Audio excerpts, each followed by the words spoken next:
6 o'clock, and the agenda goes that the committee will commence at 6 p.m. First item on the agenda is the appointment of a chair and vice chair.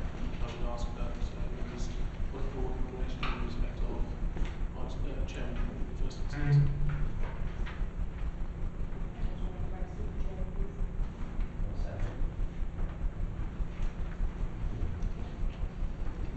Nominations. We take a vote in relation to Councillor Briggs being the chair for this committee.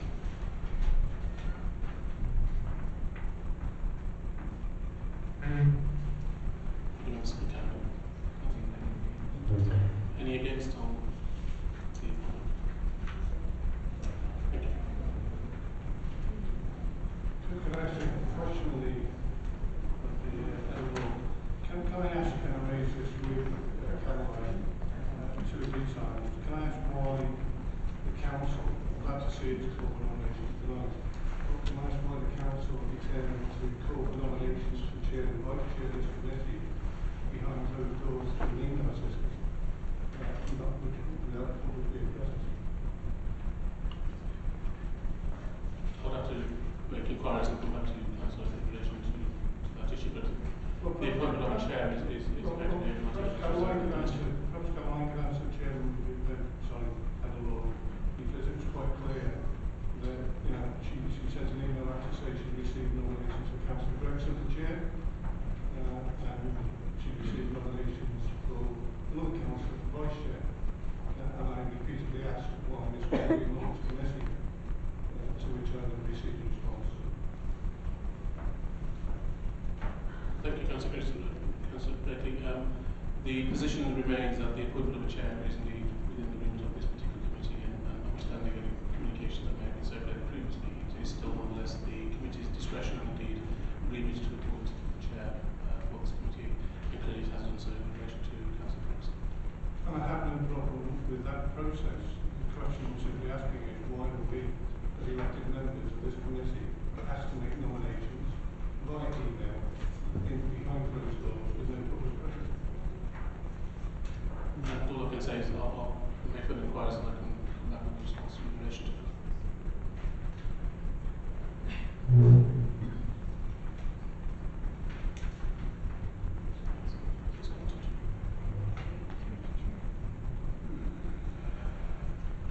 When you speak, could you please kindly speak up clearly and speak into the microphone, because none of us at the back have heard anything you have said so far. Thank you very much.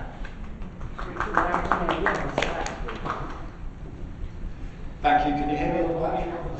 Yes. Great. Thanks very much. I'd like to thank people who nominated me and everyone that's around this position. Should we go vice chair? So I'd like nominations, please, for the vice chair. Seconded. Any more nominations? Those in favour?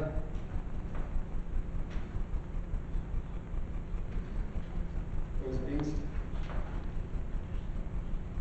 Abstentions?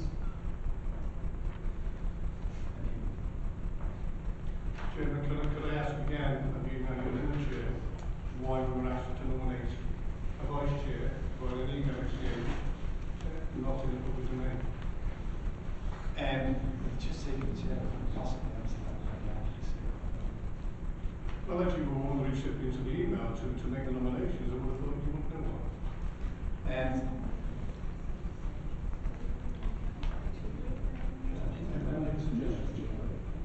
Actually, Sergio, can you go to possible? Adrian, you want to speak? That's what we want to suggest. I've now like to invite Councillor Rooney to take the question.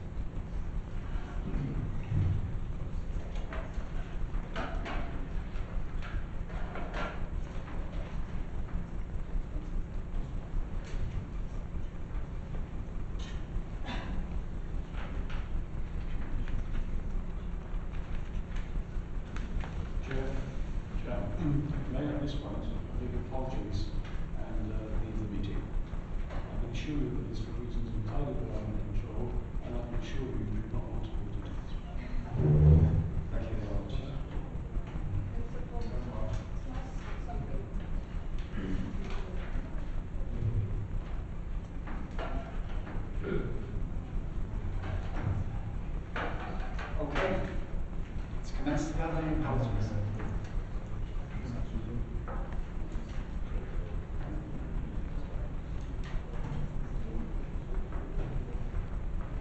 We've received apologies from Councillor Dodd. Can you just say, I'll come back again, because nothing comes through to the back. People can't hear it. So can you speak right into the microphone? Is that better at the back, sorry? It is if you continue. Right, thanks. We've received some apologies.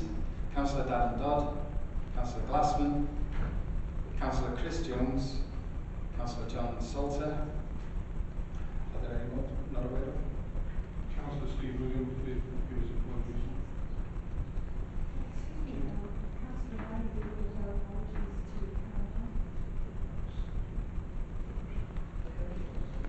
Okay, I'll mark it down. Thank you, wasn't on this.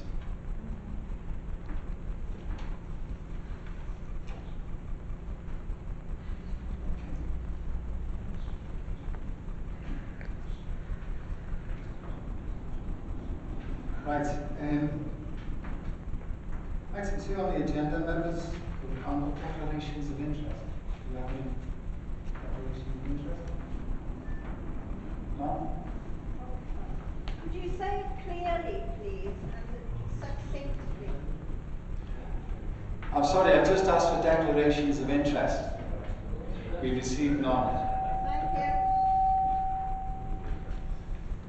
Right, the next item, terms of interest, terms of reference. Okay, the report's been presented. Has it? Yeah, the report's been presented. Yeah.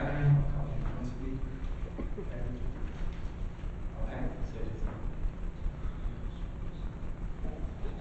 Thank you, Chair. Members, apologies for the circulation of the report.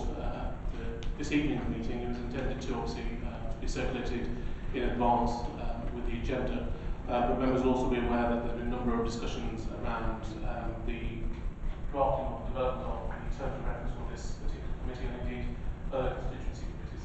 The report before you essentially sets out the current position as it stands insofar as the work that has been done and is proposed to be done going forward in relation to the development of constituency committees and ensuring that the arrangement and indeed the framework that members are looking to achieve to enable the constituency committees to operate as intended can indeed be put in place.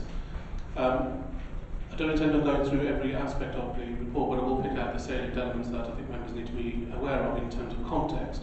And you'll recall that the Council's constitution was amended and created and established the constituency committees in April earlier this year.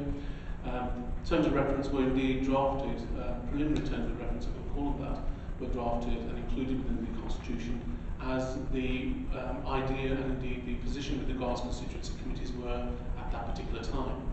I think over the period since then, there have been a number of workshops and discussions with members around the development of constituency committees and indeed the vehicle that members are looking to achieve in order to ensure that the community engagement aspects and indeed the ability for members to ensure decision making takes place at a more local level could be achieved, and that is still an ongoing process. And this report essentially seeks to bring members up to speed in terms of where the current position sits and indeed outline a framework in order to develop that work forward, particularly through the task and finish groups, in order that the detail can be then established and be created and put in place through recommendation to Council to make the appropriate amendments to the Council's constitution and the terms of reference for this particular committee and indeed the other constituency committees. So the report before you essentially sets out a paragraph 1.2 the current arrangements or the current terms of reference as they stand, the broad framework that exists in relation to these particular committees. And members will be aware that obviously following discussions and debate around and essentially consultation around the way in which the constituency committee should and need to operate has happened over the summer months. And it's clear that in order for the constituency committees to meet the aspirations that have been outlined, there needs to be some amendments to the terms of reference and indeed the framework within which all the constituency committees are to operate. Insofar as considerations, I think paragraph 2 sets out some of the key considerations that came to light during the course of those workshops that was held with members, particularly through the months of June and July, and they're outlined in paragraph 2.2. I'd like to turn your attention, if I may, to paragraph or section 3 of the report, which essentially outlines the proposed approach. And that does outline the fact that the Council's constitution, in particular Article 10, which governs the terms of reference for constituency committees, would need to be updated and clarified to ensure that the framework is in place taking these committees forward. It also talks about the development of procedure rules which are unique and specific to the constituency committees, whether collectively as well as specifically and uniquely to each committee. And that was one of the key features that I think members were keen to ensure, that the local connection and indeed members having control and ensuring that the framework was sufficiently flexible to enable members to work in the manner that they wished at a local level. So the second bullet point there seeks to outline the fact that a handbook or procedure rules will be developed in order to essentially deal with the working practices that the committee would like to see in place in order to enable the locality working to take place. And in terms of how that is achieved, the report essentially recognises and suggests to members of this committee that we establish a task and finish group, or task and finish groups, in order for those details and that work to be undertaken. It will provide the opportunity and platform for members to obviously share their thoughts and views as to how the procedure rules ought to be drafted and put in place to capture the way in which the committees wish to operate, both, as I say, on a collective basis as well as uniquely in terms of their own working arrangements. And that would also enable obviously the crucial input from members to shape that, from which members and officers would be able to then draft the appropriate procedures and rules and the new terms of reference, which would then be recommended to Council for approval. Caroline is going to outline the remit and scope of task and finish groups, so that hopefully will help you facilitate your debate and discussion around creating that infrastructure needed in order for the committees and its development to be then put in place going forward. Evening, can everybody hear me at the back? Thank you. Great. I've just put together a draft terms of reference in terms of the task and finish groups. Pretty straightforward, but I'll just run through each point. A suggestion that there are 6 elected members on each task and finish group, just to make that group small enough and not too unwieldy that we can make some progress. And a suggestion around a 4-2 split, which is broadly reflective of the constitution of the constituency committee. A suggestion that 2 community representatives are included on each group, and again that's representative of the makeup of the committee. That the chair will be voted in by the members of that group, and obviously the frequency of meetings will depend on what the purpose is and what we're trying to achieve. A suggestion that as constituency manager that I'll undertake an advisory role to any task and finish groups, and we can include additional advisors from partner agencies, obviously who depends on the subject matter.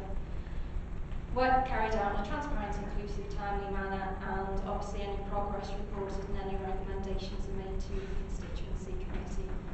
So I'm just putting that forward to the committee for further discussion.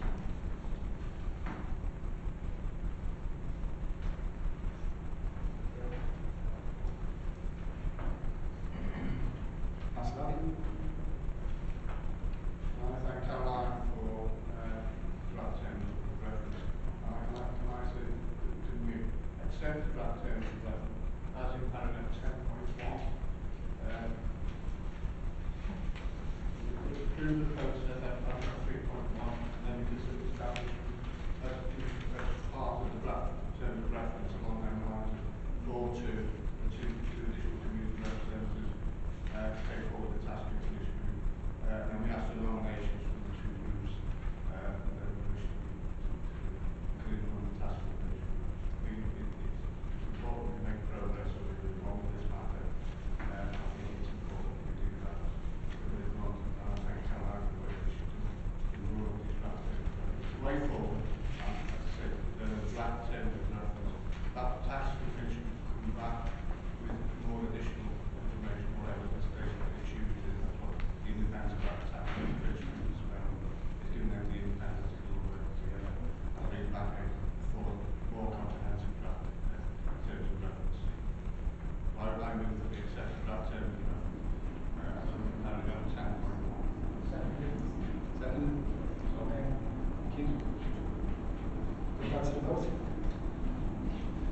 us to accept terms of reference?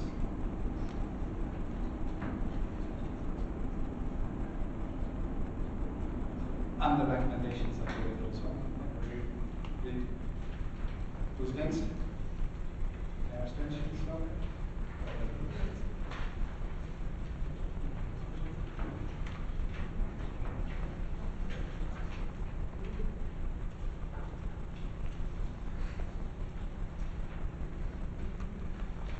Thank you. Item 4, constituency managers updates, which will be highlighted on. Thank you, Chair. I'll be doing 3 presentations tonight, hopefully all relatively short for you. All of the presentations are really about providing the starting point for the constituency committee. In terms of how we move forward, that needs to be shaped by the members of the committee and influenced. But as I say, this is a foundation for us to build on and as I said, a starting point. In terms of setting out the priorities for the committee, which is really our first point, I'm suggesting that there's 3 areas that will help the committee decide what those priorities are. Firstly, looking at the existing neighbourhood plans, looking at any issues that have emerged since they were drawn up, and finally looking at the constituency profile for the area. And I'm just going to take each of those 3 in turn. If I start with the neighbourhood plans, hopefully most people will be familiar that they were published in 2012 and they were grouped into the 3 area forums that now fall within the Wallasey constituency.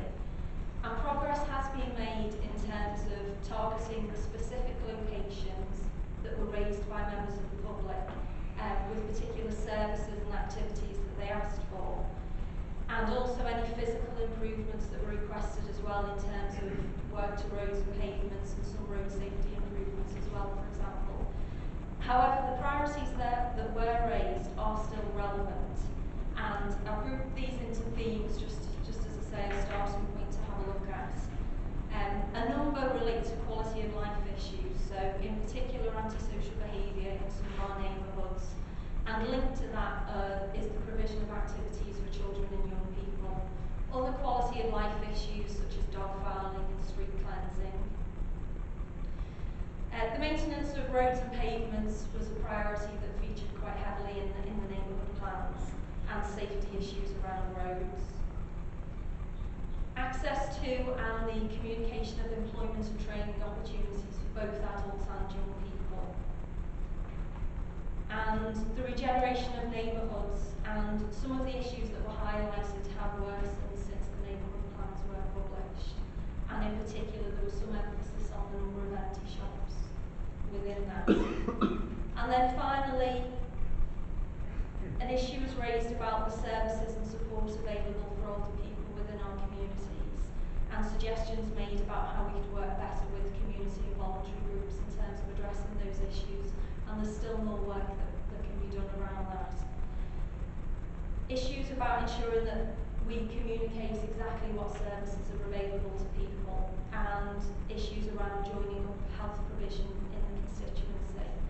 And I think that some of those would still benefit from some further exploration.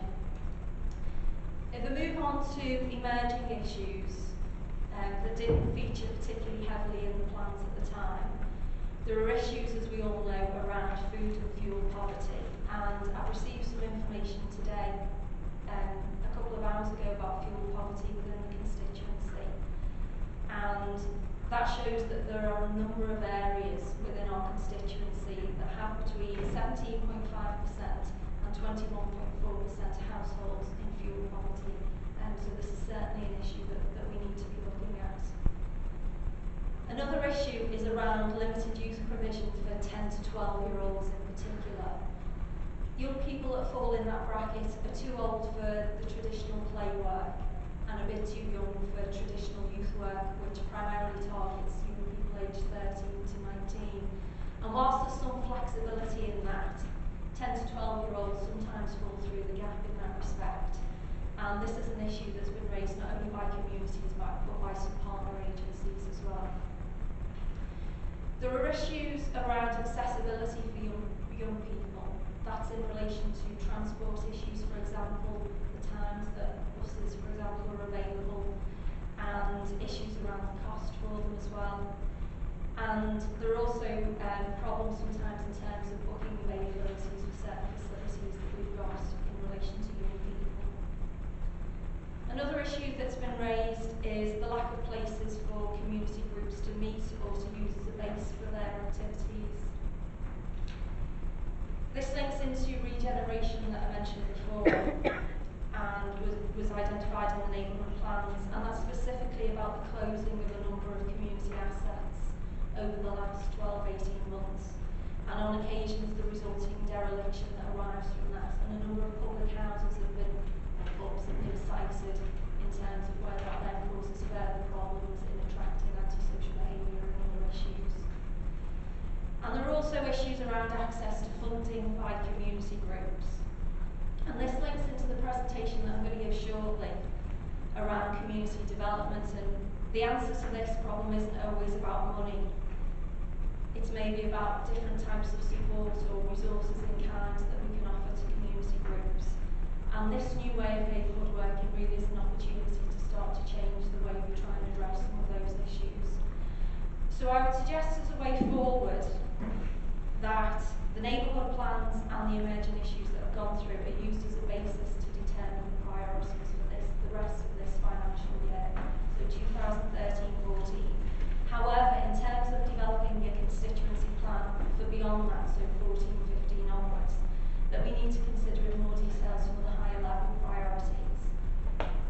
And this is where I'll move on to the constituency profile.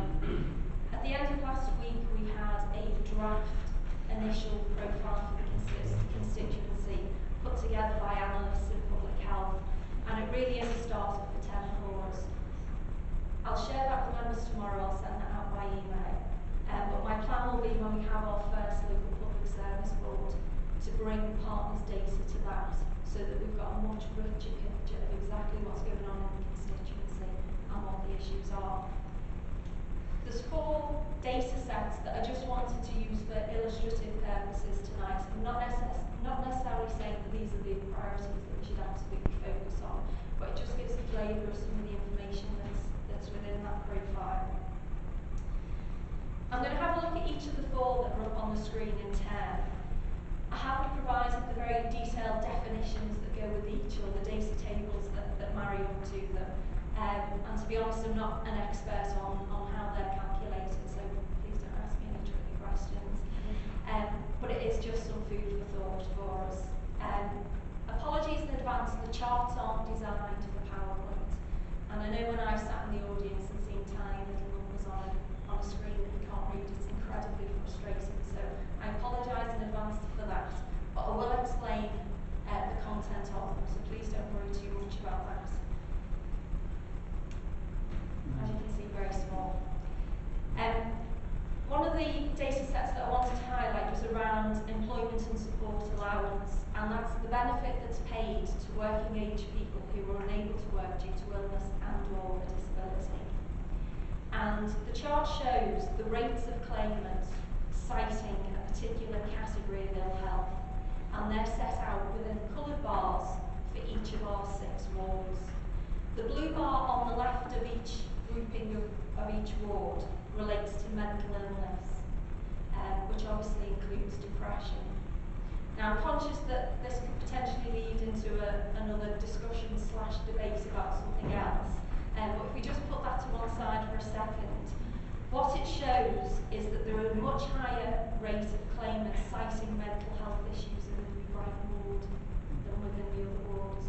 Now, is that about something to do with the GPs that are operating within that ward? Is it about the level of support that's available or maybe not available? Or is it other factors? So it's just an example of something that we need to delve into in a little bit more detail. We move on to the second chart that I just wanted to highlight. Wholly attributable alcohol-related mortality, which in layman's terms means deaths that are entirely alcohol-related. And this is shown as a ratio per ward. And there's a green dotted line running horizontally, which is the constituency average. And then there's a black solid line underneath, which is the Wirral average. Now this comes with a little bit of a caveat in this is based on small numbers, and then which means that the disparity between the wards looks pretty significant. In reality, it's not that stark. Now, what isn't on here is the national average. And the national average is a ratio of 100. So the first horizontal line on the block says 100, and that's where the national average sits. What it shows is that the Wallasey constituency as a whole is nearly twice the national average for deaths that are alcohol related. What it also shows is that Wallasey is significantly lower. Now, we might want to focus attention on reducing alcohol-related deaths in Liscard and Seacombe wards, for example, because they're particularly high. But also what's going on in Wallasey, why is that so different to the others? So again, just a bit of food for thought, something that we might want to look into in more detail. And the next two data sets are related. They relate to the immunisation take-up of children. The first chart is in relation to 1-year-old children.